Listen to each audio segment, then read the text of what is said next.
Sir, நம்மளோட viewer ஒருத்தர் கேட்டிருக்க கேள்வி என்னன்னா, அவங்களுக்கு திருமணம் ஆகி அவருடைய கணவரோடு சுமூகமான ஒரு நல்லா தான் இருக்கிறாங்க. அதே மாதிரி அவருடைய மாமியாருக்கு அந்த மருமகள் எல்லா பணிவிடைகளும் செய்கிறாங்க, ரொம்ப அன்போடு இருக்கிறாங்க, சமையல்லாம் செய்து கொடுக்குறாங்க, அவங்களுடைய உடல் நல்லா பார்த்துக்கிறாங்க. ஆனாலும் கூட அந்த மாமியார் அவருடைய மகனிடம் ஏதாவது ஒரு விஷயத்தை சொல்லி பிரச்சனை ஏற்படுத்துகிறதா சொல்கிறாங்க. அதாவது மருமகள் மாமியார் மீது அன்பு வைத்திருந்தாலும் எல்லா விதமான சௌரியங்கள் செய்தாலும் கூட மாமியார் அந்த மருமகளை ஏற்றுக்கொள்ளவில்லை. இது போன்ற சூழலில் நம்ம என்ன செய்கிறது அப்படின்னு அவங்க கேட்டிருக்காங்க. இதற்கு உங்களுடைய பதில் என்ன டாக்டர்? அதாவது இந்த மாதிரி பிரச்சனைகள் எல்லாம் not only in your family, பெரும்பாலும் மோஸ்ட் ஆஃப் த ஃபேமிலிஸ் எல்லா ஃபேமிலியுமே இருக்குது. இது மாதிரி பிரச்சனைகளை நீங்கள் தான் சஃபர் ஆகிட்டு இருக்கீங்கன்னு நினச்சிட்டு இருக்கீங்க. ஆனால் அப்படி கிடையாது. இந்த மாதிரி நிறைய வீட்டு வாசப்படின்னு இல்லையா, அந்த மாதிரி எல்லா ஃபேமிலிஸ்லையும் பெரும்பாலான ஃபேமிலி, எல்லா ஃபேமிலியும் 100% கிடையாது, பட் 98% ஆஃப் த ஃபேமிலிஸில் இது இருக்குது. இதுக்கு என்ன தீர்வு அப்படின்னு சொல்லி சொன்னால், தேவை மனமாற்றம் தான். இப்போ இவங்க மாமியாரை சொந்த அம்மா மாதிரி நினச்சி எல்லாமே செஞ்சிட்டு இருக்காங்க, எல்லா பணிகளையும் செய்கிறாங்க, பண்ணுறாங்க. ஆனால் அவங்க இவங்களை வேற்று ஆளாக பார்க்குறாங்க. தன்னுடைய மருமகளாகவோ தன்னுடைய மகனின் மனைவியாகவோ பார்க்குறாங்க. தன்னுடைய மகனினுடைய மனைவி அந்த ஸ்தானத்தில் பார்த்தாலும் அவங்களுக்கு அந்த வெறுப்பு வராது. தன்னுடைய மகளாக பெற்றெடுக்காத இன்னொரு மகளாக பார்த்தாலும் அந்த உணர்வு வராது. ஆனால் இதையெல்லாம் மீறி அந்த அம்மாவையும் அறியாமல் அந்த பொண்ணு மேலே ஒரு காழ்ப்புணர்ச்சி இருக்குது. இது வெளிப்புற காரணம், இன்டர்னல் ரீசன் அப்படின்னு சொல்லி சொன்னால், இதுக்கு முன்னாடி பூர்வ ஜென்மங்களில் இவங்க 2 பேருக்கும் தகவல் இருந்திருக்கும். அந்த பகை அது அப்படியே அடுத்த ஜென்மங்களுக்கு அப்படி தொடர்ந்து வரும். நம்ம வெளிப்புற காரணத்தை மட்டும்தான் பார்க்குறோம், உட்புற காரணத்தை பார்க்குறது. இப்போ இந்த உட்புற காரணம் என்ன பண்ணணும், மருமகள் நல்லா கவனிச்சுக்கிறாங்க, மாமியார் பார்க்கல அப்படின்னும் போது அவங்களுடைய உள்ள பார்த்தீங்கன்னா அவங்களுடைய 6வது அது எனிமிட்டி என்டிட்டிஸ்ன்னு சொல்லுவோம். எனிமிட்டி என்டிட்டிஸ் அந்த அதாவது எதிரியாக பார்க்கக்கூடியது. இது சைக்காலஜிக்கலாக சொன்னால் ஒரு வகையான ஈகோ.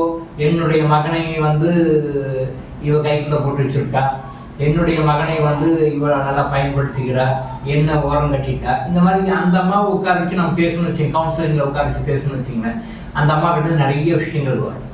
இப்போ கேட்குறா, நம்ம ஆன்சர் பண்ணுறோம். பட் கவுன்சிலிங் உட்காந்து மாமியாரும் மருமகளையும் அந்த ஃபேமிலி மெம்பர்ஸையும் வச்சு உட்காந்து பேசினா இவங்க சைடு நிறைய வரும். சில விஷயங்கள் ஒத்துக்குவாங்க, சில விஷயங்கள் ஒத்துக்க மாட்டாங்க. அதாவது நம்மக்கிட்ட இந்த மாதிரி ஒரு கெட்ட குணம் இருக்குது, நம்மக்கிட்ட இந்த மாதிரி ஒரு தீமையான ஒரு குணம் இருக்குது, நம்ம மற்றவங்க புரிஞ்சிக்காம அவங்க கிட்ட அரகண்டா நடந்துக்கிறோம் அப்படின்றதையே அவங்க அந்த அம்மா உணர மாட்டாங்க, மாமியார் உணர மாட்டாங்க. ஸோ இதுக்கு இந்த மாதிரி விஷயங்களுக்காக தான் சித்தர்கள் என்ன பண்ணாங்க, மூலிகைகளிலிருந்து இருக்கக்கூடிய மருந்துகளை கொடுத்துருக்காங்க. இதுக்கு பேர் வசிய மருந்து கிடையாது. இங்கே சரியாக புரிஞ்சுக்கணும், வசிய மருந்து கிடையாது. வசிய மருந்துன்றது வேற, அது என்டையர்லி டிஃப்ரெண்ட்.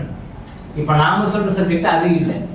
இந்த மூலிகை மருந்துகள் அந்த குடும்பத்தில் சம்மந்தப்பட்ட அவங்க சாப்பிடும் பொழுது அவருடைய மகனும் சாப்பிடலாம், அல்லது அந்த மருமகளும் சாப்பிடலாம், அவங்க தொடர்ந்து மருந்து சாப்பிடலாம், மாமியாரும் சாப்பிடலாம். சாப்பிட மறுக்கிறாங்க, சாப்பிட மாட்டாங்க, ஏன்னா கண்டிப்பாக சாப்பிட மாட்டாங்க. இதெல்லாம் மூலிகை அப்போ ஏதோ எனக்கு செய்து வச்சுட்டீங்க, வேறு ஏதோ பண்ணுறீங்கன்னு சொல்லி நெகட்டிவாக திங்க் பண்ணிட்டு இருப்போம். நம்ம சீரியல்ஸில் எல்லாம் அதான காட்டிகிட்டு இருக்காங்க, குடும்பத்தை எப்படி பிரிக்கிறது, 2 குடும்பத்தை 4 பிரிக்கிறது, 4 குடும்பத்தை 8 பிரிக்கிறது, குடும்பத்தை எப்படி கலகம் மூட்டுறது, ஒரு உறவையும் எப்படி பிரிக்கிறது, நம்ம சீரியலில் தொடர்ந்து போட்டுகிட்டே இருக்காங்க. அதை பார்க்குறாங்க, அதை பற்றி கேள்விப்படுறாங்க. அது அவங்களுடைய மைண்டில் சைக்காலஜிக்கலாக உள்ள போய் சப்கான்ஸ் மைண்டில் உட்கார வச்சு அந்த மாதிரி இன்சிடென்ட்டை கொண்டு வந்து விடுது. பட் என்னுடைய அட்வைஸ் என்ன, டாக்டர் இளங்கோ ஆயுஷ் ஹாஸ்பிட்டல் சார்பாக நாம் வழங்கக்கூடிய ஆலோசனை என்ன அப்படின்னு சொன்னால், இந்த மூலிகைகளாலான மருந்துகளை தொடர்ந்து ஒரு 3 மாதங்களுக்கு தொடர்ந்து அந்த கணவனும் அந்த மனைவியும் தொடர்ந்து சாப்பிட்டு இருந்தாங்கன்னா அவங்க அம்மாவுடைய கேரக்டர் மாறும். இது எப்படி சார் அம்மாவுடைய கேரக்டர் மாறும்? இந்த மருந்து கடவுளோட உங்களை இணைக்கும், கடவுளோட உங்களை இணைக்கக்கூடிய மருந்து தான். அது ஒரு நாளைக்கு 2 வேளை அல்லது 3 வேளை தொடர்ந்து ஒரு 2-3 மாதங்கள் தொடர்ந்து சாப்பிட்டீங்கன்னா உங்களுடைய மாமியார் அப்படியே தலைகீழ மாறி உங்கள் மேலே அன்பை செலுத்துவார்கள். அங்கே எங்கே அன்பு குறைகிறதோ அங்கேதான் இந்த மாதிரி பிரச்சனைகளாக உருவாகும். எங்கே அன்பு குறைகிறதோ, எங்கே நீங்கள் எந்த இடத்துல எந்த பிரச்சனை வந்தாலும் சரி தேவையில்லை பாருங்கள், அன்பு குறையும். அன்பு குறையுதுன்னு எதிர்பார்க்குமா, அது அவங்க உணர மாட்டாங்க. பட் அன்பு குறைந்தால் இந்த மாதிரி பிரச்சனைகள்லாம் வரும். சப்போ இந்த மரத்தை தொடர்ந்து சாப்பிடும் பொழுது மாமியார் அவங்களாவே மாறிடுவாங்க. மாமியாருக்கு ஏற்ற மாதிரி இவங்க கைட்லையும் ஏதாவது குறைகள் இருக்கலாம், மேபி. அது கவுன்சிலிங் பார்க்கும்போது நிறைய விஷயங்கள் தெரியும். இவங்க ரைட் சொல்லுவாங்க, அவங்க ரைட் சொல்லுவாங்க, கவுன்சிலிங் பார்க்கும்போது. பட் கவுன்சிலிங் தேவையில்லை. இந்த சித்தர்கள் கொடுத்த இந்த மூலிகை மருந்துகளை தொடர்ந்து சாப்பிடும் பொழுது குடும்பம் மகிழ்ச்சிகரமான சந்தோஷகரமான குடும்பமாக மாறிவிடும். நீங்க உங்களுடைய செய்த தவறுகள் இருந்தாலும் உங்களையே அறியாம தவறு இருந்தால் நீங்களும் மாறிடுவீங்க. மாமியாரோட குணமும் மாற்றப்படும், மாறிடுவாங்க. இது உண்மை. இந்த மாதிரி எப்போ ஒரு குடும்பத்தில் ஒரு அமைதியும் நிம்மதியும் ஒரு ஒற்றுமையும் உருவாகுதோ அப்போ அந்த குடும்பம் ஒரு கோயிலாக மாறும். அந்த குடும்பத்திற்கும் நல்லா நிம்மதியாக இருப்பாங்க. அந்த குடும்பத்திற்கும் நோய்கள் வராது. அந்த குடும்பத்திற்கு சந்தோஷமாக இருப்பாங்க. இப்போ இந்த பிரச்சனை டார்ச்சர் மாமியாரை மருமகளும் மருமகளை மாமியாரும் 2 பேரும் உணர்வு ரீதியாக பாதிக்கப்பட்டு இருந்தாங்க அப்படின்னு சொல்லி சொன்னால் கண்டிப்பாக தான் அவங்க உடனெல்லாம் பாதிக்கும். அப்போ நீங்கள் என்ன பண்ணுவீங்க, அடிப்படை காரணம் இதுதான் தெரியாமல் நீங்கள் போய் ட்ரீட்மெண்ட் டாக்டர்கிட்ட போய் ட்ரீட்மெண்ட் எடுத்துருப்பீங்க. பட் இந்த மருந்தை சாப்பிடுவதன் மூலம் மாமியாருடைய உடம்புல நோய்கள் இருந்தாலும் சரியாகும். அவங்களும் மருமகள் மீது அன்புள்ளவர்களாக மாறி விடுவார்கள். மருமகள் மாமியார் மேல சேர்க்கிற அன்பு எதுவும் குறையாது. அவங்க செய்த தவறுகள் இருந்தாலும் மாற்றிக்குவாங்க.